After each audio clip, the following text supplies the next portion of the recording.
వరద బాధితులను ఆదుకునేందుకు పెద్ద ఎత్తున దాతలు ముందుకొస్తూనే ఉన్నారు. బాధితుల కష్టాలను చూసిన తర్వాత ప్రతి ఒక్కరూ చలించిపోయి సాయం చేస్తున్నారని సీఎం చంద్రబాబు అన్నారు. ఇప్పటికే దాతలు ఇచ్చిన విరాళాలు 300 కోట్లు దాటిపోగా మంగళవారం మరికొంతమంది సీఎంను కలిసి చెక్కులు అందజేశారు. వరద బాధితుల కోసం ముఖ్యమంత్రి సహాయ నిధికి మరికొందరు దాతలు సాయం అందించారు.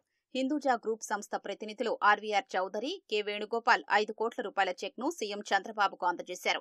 హిందూజా నేషనల్ పవర్ కార్పొరేషన్ 2.5 కోట్లు సాయం అందించగా అశోక్ లేలాండ్ సంస్థ ప్రతినిధులు మరో 2.5 కోట్ల విలువైన చెక్లు సీఎంకు ఇచ్చారు. విక్రమాదిత్య గౌరినేని, గల్లా అరుణకుమారి, అమర్రాజా సంస్థ తరపున 2 కోట్లు చంద్రబాబుకు అందజేశారు. వెల్కమ్ ఫిషరీస్ ప్రతినిధి కె ఆనంద్ కోటి రూపాయల చొప్పున అందించారు.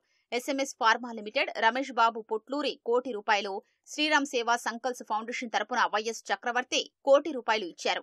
ఆప్ట్రో energy private limited Suman Sinha కోటి రూపాయలు, కేసీపీ లిమిటెడ్ తరపున కవితా దత్ కోటి రూపాయల చెక్ను సీఎంకు అందించారు. విన్స్ బయో లిమిటెడ్ సంస్థ తరపున సిద్ధార్థ దగా 51 లక్షలు విరాళంగా ఇచ్చారు. Pattabhi agro foods private limited MD Srinivas 50 లక్షలు ఇవ్వగా సంగం మిల్క్ తరపున ధూళిపాళ్ల నరేంద్ర 50 లక్షలు అందించారు.